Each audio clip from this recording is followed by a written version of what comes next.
구약의 예언자들은 하나같이 뜨거운 가슴을 가진 사람들이었습니다. 신약의 사도들도 마찬가지지만 그 중에서 특히나 예레미야, 오늘 우리가 집중적으로 생각하려고 하는 이 예레미야는 누구보다도 더 뜨거운 가슴을 가졌습니다. 여러분, 그 예레미야 선지자의 별명이 있는데요, 눈물의 선지자였습니다. 여러분, 눈물이 그냥 나는 게 아니에요. 정말 그의 안에 절박함, 절절함, 또 불타는 간절함 끝에 그런 눈물이 매달리는 겁니다. 그는 눈물의 예언자라는 그런 별명을 얻을 정도로 가슴으로 사역하는 그런 사역자였습니다.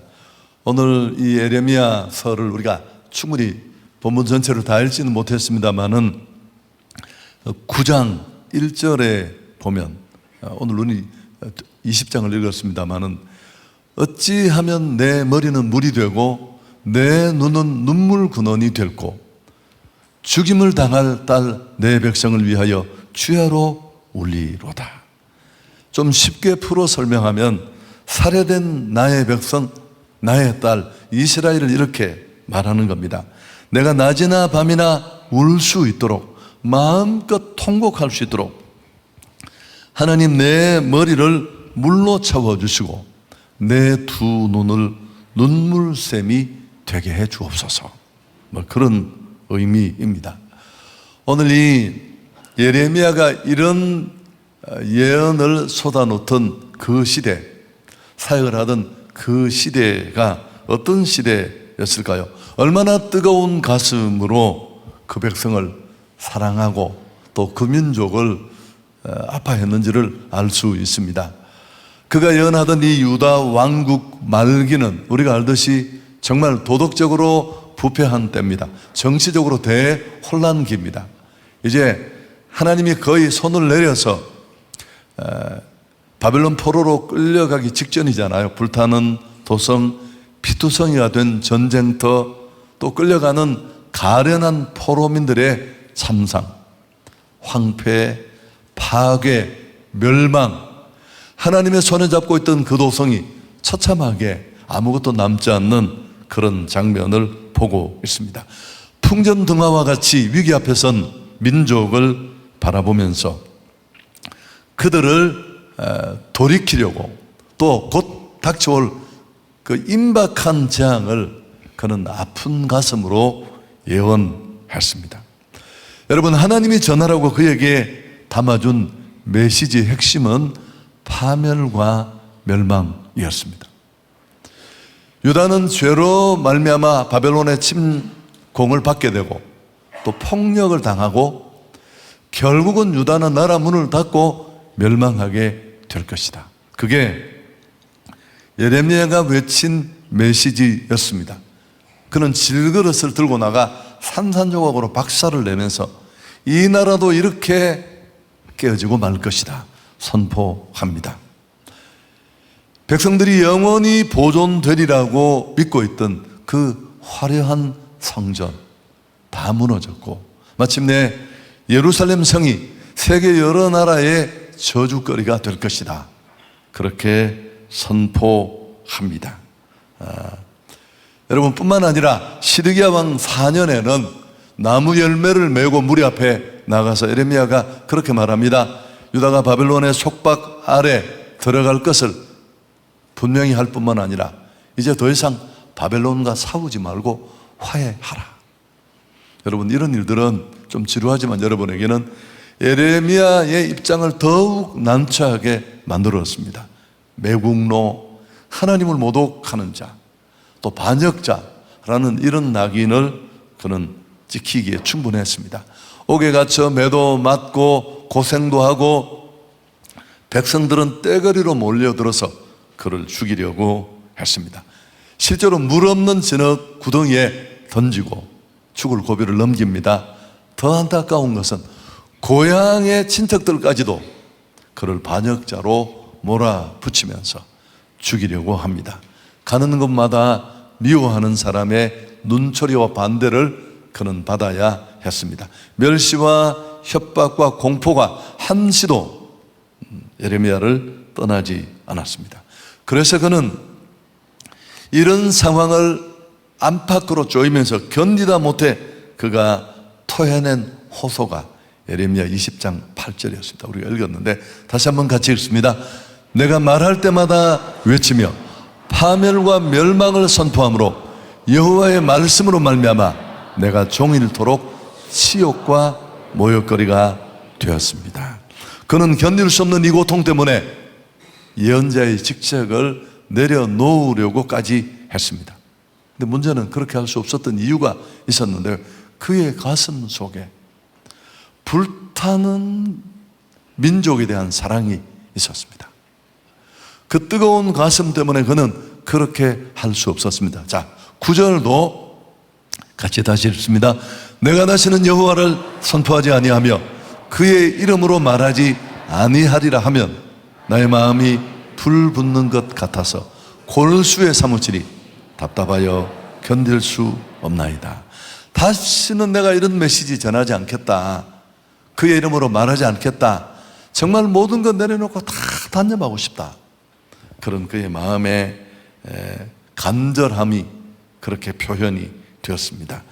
그렇지만 조금 전에 말했듯이 예레미야는 이런 생각을 실행에 옮길 수는 없었습니다. 그 이유는 이제 하반절에 우리가 읽었습니다마는 자신의 마음이 불 붙는 것 같고 골수에 사무쳤기 때문이다. 그렇게 말합니다.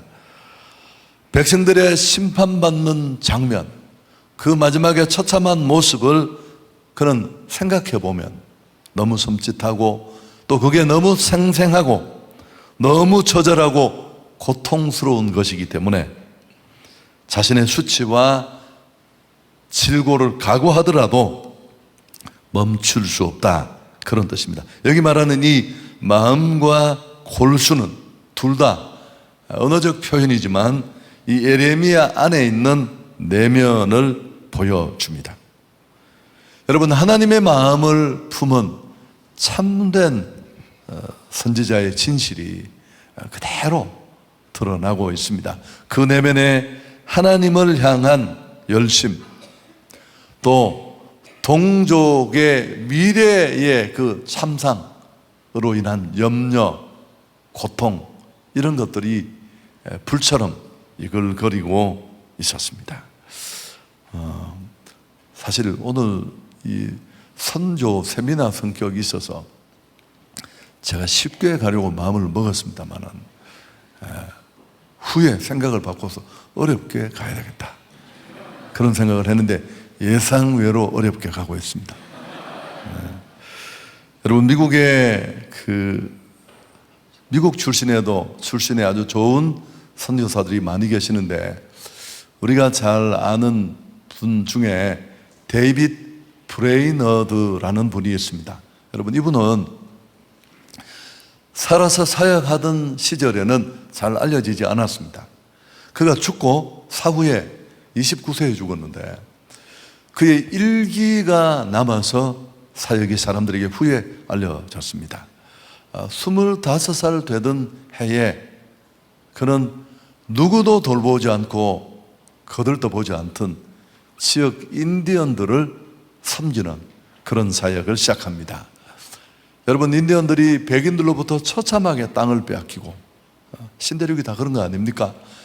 또 형편없는 삶을 부당한 대접받으며 사는 것을 보고 뭐 그냥 그러려니 했을 텐데 지금부터 가지고요, 그의 가슴에 너무너무 사무쳤습니다. 큰 부담으로 다가오고 저건 정말 부당하다, 절대 그냥 두어서는 안 된다, 그런 생각을 하고 가슴 아파했습니다. 그래서 그는 선조 사역을 통해도 누구도 거래하던 이 인디언 선조 사역을 통해 복음을 전할 뿐만 아니라 그들의 잃어버린 권리를 찾는 일을 위해 자기 인생을 던지기로 결정합니다. 그들의 권익 향상을 위해서 여러 가지로 일을 했고, 여러분, 이게 얼마나 자기 동족 미국 사람들, 특히나 이 백인들에게 악의에 찬 그런 모함을 받았을까요? 많은 오해 속에 어려움도 겪고 또 절망에도 빠지고, 그렇지만 꾸준히 한결같이 그 일에 자신을 던지는 그의 진실된 사역과 삶을 보고 주변의 많은 사람들이 태도를 바꾸고 또 그의 지지자로 돌아서게 됩니다. 힘과 정성을 다해 그 아무도 하지 않는, 정말 자기에게 유익 없는 그 사역을 감당했고, 그는 그렇게 일하다가 과로와 영양실조 그리고 또 지병이 있어서 인디언 선교를 시작한 지 4년 만에 29살에 약혼자의 품에 안겨 하나님의 부르심을 받습니다. 여러분, 참 짧은 생애지만 그의 삶은 하나님을 향한 열정, 비전, 그리고 또 그 비전에 자신을 던지는 뜨거운 헌신, 많은 저항이 있지만 한순간도 멈추지 않고 줄기차게 그 길을 달려가는 그런 모습을 보여주었습니다. 여러분, 그의 이 사후에 드러난 선교 일기를 통해 많은 사람이 영향을 받았는데요, 그 중에 대표적인 사람 둘을 꼽는다면 우리가 잘 아는 윌리엄 캐리, 요한 웨슬레가 바로 이 데이빗 브레이너드의 사후 일기를 읽고 다 감동을 받은 사람들입니다. 짧은 삶을 살았지만 선교 역사에 정말 선교사는 이런 가슴이어야 한다, 이런 일에 인생을 걸어야 한다라는 것을 각인시킨 그런 사람으로 인정을 받고 있습니다. 여러분, 예레미야에게도 얼마든지 편한 길이 있었습니다. 이 데이빗 브레이너드라는, 우리가 좀 간격이 있을지 모르지만 그도 얼마든지 편하게, 또 혹 선조를 꿈꾸었더라도 충분히 안전하게 문제없는, 누구로부터도 욕먹지 않는 편안한 사역을 그도 찾을 수 있었을 것입니다. 그렇지만 예레미야가 그랬듯이 데이빗 브레이너드도 그렇게 살았고 그렇게 갔습니다. 여러분, 나에게도 이런 일이 있는가를 한번 이 설교 앞부분에서 돌아봤으면 좋겠습니다. 그러니까 이름을 구태여 붙인다면 거룩한 부담. 그건 정말 내가 안 해도 되는 일인데, 그냥 지나가면 될 일이고 다 지나가는 일인데 무언가 내게 부담이 있고 꽂혀서 그 일을 위해 외면당하고 무시당하면서 묵묵히 가는 그 무엇이 있습니까? 그게 내 가슴을 뜨겁게 하는 불이 되었고, 더 나아가서 기꺼이 대가를 치를 수 있고 고난을 받을 수 있을까요? 정말 어렵죠. 제가 어렵게 가려고 마음을 먹었습니다. 여러분, 지금까지 인류 역사나 성경의 역사를 보면 하나님은 이런 사람들을 통해 하나님의 역사를 이끌어 오셨습니다. 시대가 안고 있는 아픔, 하나님의 비전, 그 거룩한 누군가가 해야 할 일들은 별로 관심이 없고, 종교를 무슨 발판 삼아 나의 유익, 나의 풍성함만 채워가면서 구원이 이런 것이야, 구원의 은혜는 이렇게 누리는 것이야, 그렇게 살아가는 얼마나 많은 사람들이 있습니까? 그러나 그들은 그냥 지나가는 사람들일 뿐이에요. 하나님이 일하는 소수는 아는 것입니다. 지금껏 그랬습니다.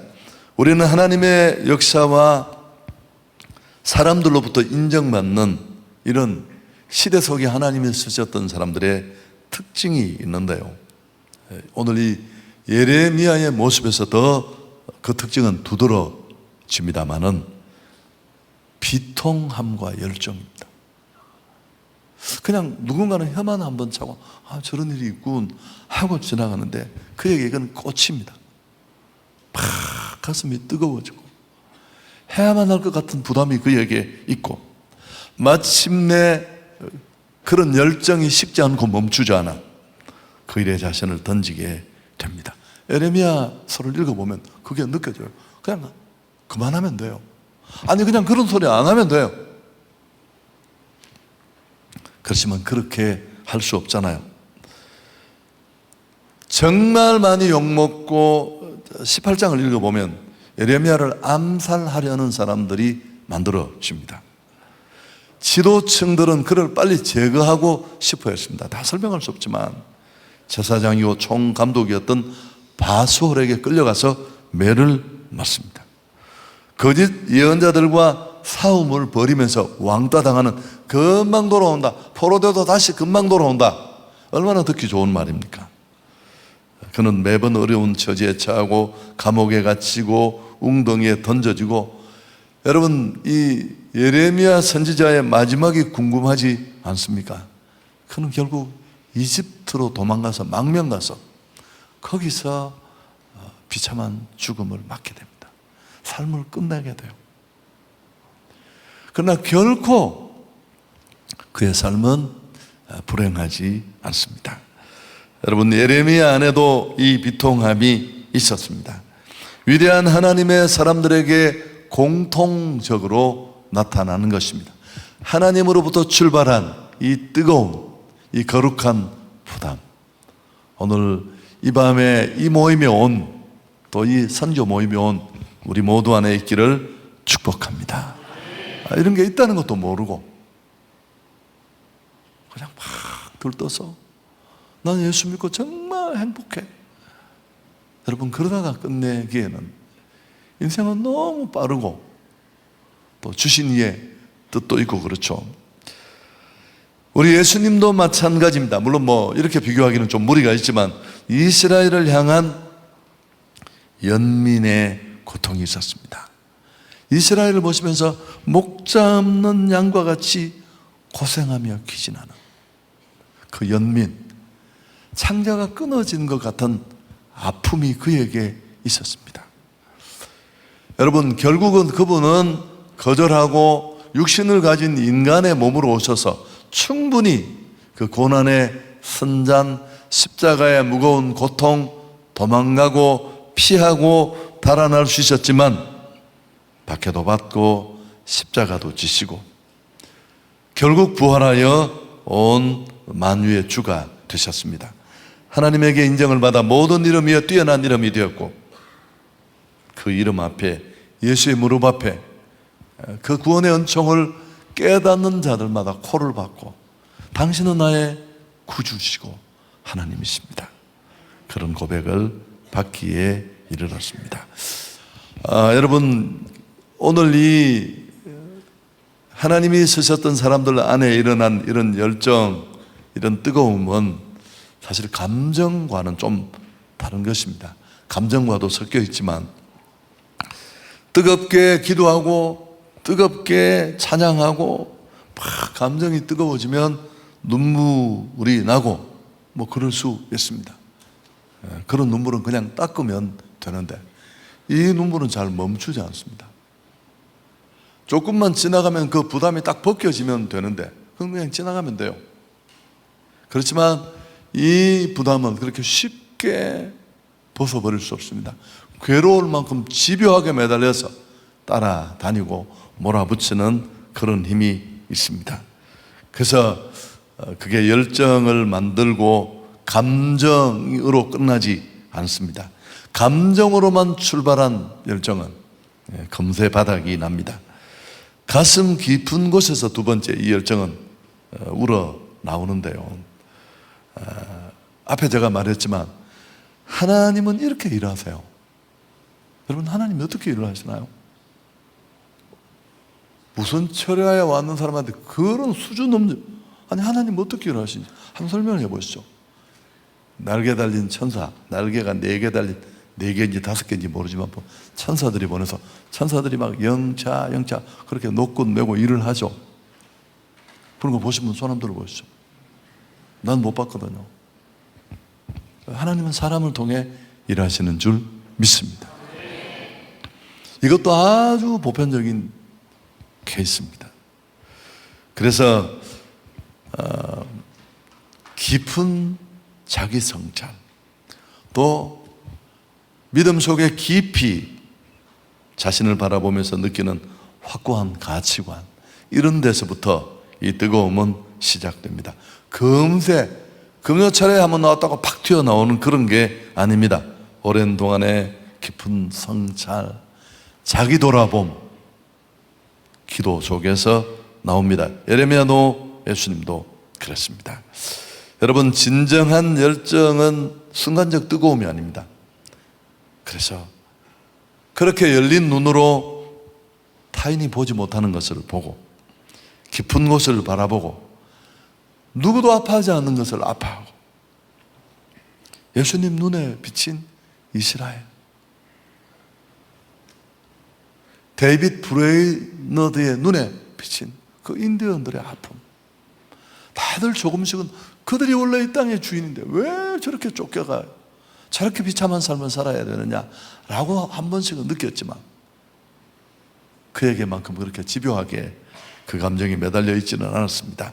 그래서 이건 순간적인 뜨거움이 아니라 훨씬 정제되고 단련된 그런 느낌입니다. 그리고 이 열정이 이렇게 깊이가 딱 각도 있게 만들어지면 고난을 각오합니다.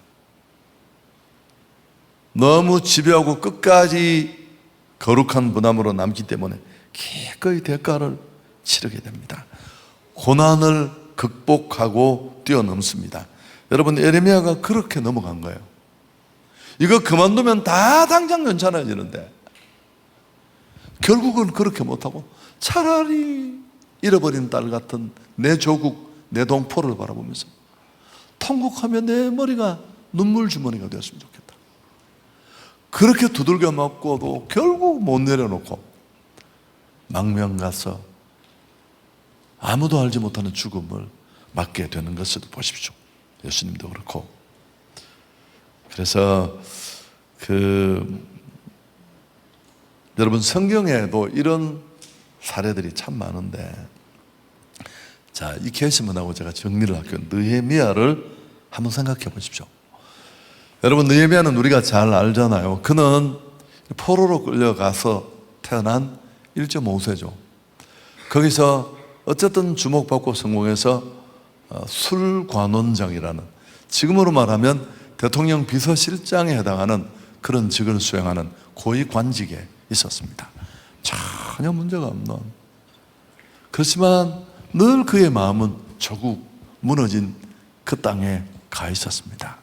조금씩 포로에서 돌아간 사람들이 다시 성벽을 재건하고 회복을 꿈꾼다는 좋은 소식도 있었지만 어느 날 이제 모든 일이 거의 다 완공되어 가고 성문만 달면 된다는 그런 기쁜 소식을 들었는데, 또 어느 날 들려온 소식은 그 모든 게 다 부서지고 원점으로 돌아갔다는 이야기를 듣습니다. 여러분, 이 느헤미야서를 읽어보면 그 일을 모두가 힘들어했겠지만 이제 우리는 돌아갈 곳이 없다라는, 그러나 느헤미야는 어땠습니까? 그 일을 아파하면서 금식합니다. 그 금식이 끝까지 끝나도 그를 놓지 않아서 그는 마침내 왕을 만납니다. 황제를 아련하고, 이것도 복잡한 얘기 많잖아요. 그렇게 나갈 수 없는 관례를 끊고 면담을 해서 자기 마음을 다 털어. 그 황제에게 말을 듣는 그 짧은 순간에 화살 기도를 하잖아요. 하나님, 그의 마음을 움직여 달라고. 그래서 총독이 되고 고난을 받고 돌아오고 마침내 오랜 100년 넘는 이스라엘의 수건사업이었던 성벽을 재건하는 일을 합니다. 자기 자신을 다 던져서. 여러분, 생각해 보면 가만히 있어도 되는 일이에요. 왜 느헤미야 보고 너 그 일을 왜 안 했어? 그렇게 책임을 추궁하거나 물을 사람은 아무도 없습니다. 제가 오늘 어려운 이야기를 하고 있습니다.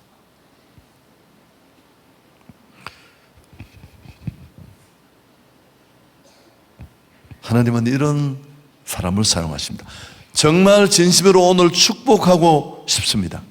단기 선교 한번 다녀오는 것도 정말 중요하지만 이 더 크신 거룩한 무담, 하나님의 비전, 검성을 듣고 나갈 수 있는, 시대를 깨우치는 거목들이 이곳에서 많이 일어나기를 축복합니다.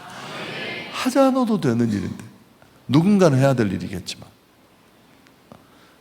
하나님이 비전 있는 그 일, 구속사에 정말 중요한 한 모퉁이에 사람들 보기엔 너무 시시하고 초라하고, 아니 그러다가 죽어서, 그러다가 사라져서 그렇게 싶더라도 비전 있는 그 일에 자신을 들였으면 좋겠습니다. 여러분, 이건 비통함으로부터 출발합니다. 관심이, 그리고 열정으로 이어지고 쉬 사라지지 않습니다. 눈물의 기도, 또 간절함의 기도를 통해 점점 더 커지고 마침내 나를 던지고. 제가 이걸 설명하기가 참 어려워서 어쩔 수 없이 제 이야기를 조금 할 수밖에 없었는데, 오래 다니신 분들은 또 짜증이 나겠지만 저는 청년기에 굉장히 농땡이였습니다. 그렇다고 제가 무슨 막 사고를 맨날 치고 이런 사람은 아닌데, 어쨌든 우리 아버지 어머니 마음을 불편하게 하는, 공부는 부업으로 알고 살아가는 그런 사람이었습니다. 그게 얼마나 부모님을 힘들게 하겠어요. 그렇게 살다가 교회는 왔다 갔다 했어요. 주일학기 때부터 다녔으니까. 근데 정말 왔다 갔다 했습니다. 왔다 갔다. 오라면 가기도 하고 또 안 가기도 하고, 미안해서 또 한 번 가고 뭐 그렇게 했었는데, 청년들이 수련회를 갔습니다. 시골 초등학교를 이렇게 2개의 중간 교실 문을 빼고 그 사이 청년들이 한 200명이 모여서 이제 강사 목사님이 오셨습니다. 그분이 대구 경북을 정말 새롭게 하신 김창년 목사님이라는 분, 대구의 동신교회를 세우신 원로 목사님이십니다. 오늘의 동신교회가 있게 하는 초석을 만든 분인데, 선교의 영으로 충만한 분이시고 제 모교의 원래 부목사님이셨어요. 그래서 저희들이 모시고 집회를 했는데, 그분이 그날 밤에, 아니 그 선교 집회를 하는 날 막 피를 토하면서 설교를 했어요. 나는 내 평생을, 그분이 50대 후반 그럴 때였는데, 이 척박한 대구 경북을 위해서 내가 달려왔다. 근데 여기까지 오면서 이제 내 나이가 이만큼 되었는데, 자기가 이 집회를 부탁받고 기도하는 중에 오늘 여기 모인 이 청년들 중에 누군가가 일을 했으면 좋겠다. 그리고 막 뭐 강사들 원래 그런 이야기 많이 하잖아요. 근데 그날 그 음성이 제게 조금 색다르게 들려왔어요. 아, 그래, 내가 그 일을 하고 싶어. 그래서 그날 뭐 뜨겁게 기도가 있었고요. 막 청년들이 손을 잡고 기도를 하면 이렇게 날아다녀서요. 그 원이 이렇게 움직이는 거 아시죠? 뱅뱅. 이런 거 안 해봤죠? 네. 의자가 있으면 그게 어려워요. 처음 따라온 사람은 기가 막힙니다. 그 꼬라지를 보면 이게 뭐 하는가 싶은데, 근데 그걸 아는 사람은 아는 거예요.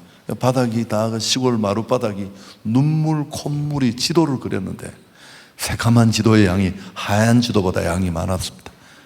단언컨대 저는 너무 감동스러워서 이제 그 나눔 시간이 있어서요, 사이다 한잔 먹으면서 집회 받은 은혜를 나누는 시간이 있었는데, 당연히 제가 얘기를 했죠. 했더니만 아무도 콧방귀도 안 뀌는 거예요. 왜 콧방귀를 안 뀌어? 뭐 될 만한 놈이 무슨 그런 간증을 해야지. 그래서 제가, 나는 오늘 이 집회에 큰 은혜를 받았고 내가 평생 어떻게 살아야 될지를 내가 알게 됐는데, 이 척박한 과거에 동양의 예루살렘이라고 하던 목사님들을 왜 이렇게 말을 했어요? 이 대구 경북의 영적 부흥을 위해서 내가 나를 던지기로 했다. 누구도 별로 관심이 없었습니다. 얘기는 더 이상 진행하기 어려워서 그냥 저 혼자 광고하듯이 그렇게 마치고 끝이 났습니다. 끝이 났는데 약간 기분이 나빴지만 제가 받은 은혜가 있어서 뭐 별로 신경을 안 쓰고, 근데 기도만 하면 어떤 생각이 들까? 그렇게 될 것 같은 불길한 예감이 드는 거죠.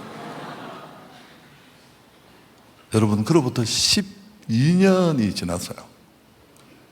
그로부터 12년이 지나고 제가 신학을 하고 담임 목사가 되고, 대구는 정통적으로 그 금요철야를 많이 하던 교회입니다. 뭐 동부, 남산, 그게 다 그 역사가 있어요. 여러분, 그 바통이 어디로 넘어왔다고요? 경산중앙교회로 넘어와서. 사람들은 그 이유를 아무도 몰라요. 서울에 있던 바통이 지금으로 말하면 경기도로 넘어간 건데 그게 불가능하잖아요. 여러분, 저는 너무너무 잘하고 있었어요. 그 이유를. 그로부터 12년간 저는 정말 호랑이 등에 타고 날아가는 것 같았습니다. 내가 꿈꾸지 않던 일들. 근데 그건 이제 제 표현이고요. 사람들이 보기에는 한없이 힘들고 욕먹고 어려울 때도 많고 비난도 받고 뭐 힘들었지만 너무너무 행복했고, 또 제가 했던 이야기를 너무 많이 하지만 15년 전에, 여러분 한성교회를 잘 아시잖아요. 제가 올 수 있는 상황이 아니고 와서도 안 되는 상황이었어요. 제정신이라면. 근데 제가 어떤 생각이 들었을까요? 정말 이제 마지막인데 내 안에 또 한 가지 거룩한 부담이 있었어요. 이런 부담을 내가 언젠가 져야 된다면 더 늦기 전에 지금이어야 한다. 주변에 많은 반대가 있었지만 금식하고 기도하면서, 여러분 3주 만에 제가 여기로 왔잖아요. 선 한 번 제 설교 들은 적이 없었죠. 그냥 여기 온 거예요. 15년이 흘러가는 동안 제가 최선을 다하진 못했지만 저는 지금도 돌아보면 너무너무 감사하고, 마지막 설교입니다만은 영털이의 모습을 좀 정돈해서 이제 마지막 남은 내 생애에 정말 하고 싶은 일이 아니라, 하고 싶은 일이 참 많지만 하나님이 이렇게 부담 주시는 그 일을 위해서 나를 던지고 싶습니다. 자, 이 얘기를 하고 마치려고 하는데요. 선교는 하나님의 아픈 손가락입니다. 제가 오늘 뒤에서 기도하다가 이 구절이 생각나서 이 아이패드에 제가 스크린 타이프로 친 글자예요. 여러분이 정말 선교를 왜 가는지, 그 이유를 나는 잘 모르지만 가고 싶어 가든지 가라고 해서 가는지 궁금해서 가든지 뭐 어쨌든 좋지만 이번에 꼭 주님의 마음을 느끼고 또 하나님의 비전을 담고 더 큰 그림과 꿈을 안고 돌아오는 그런 은혜가 될 수 있기를 축복합니다.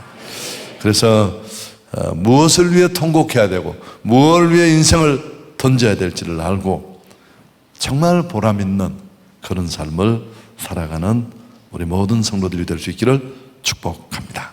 하나님 영광을 돌리겠습니다.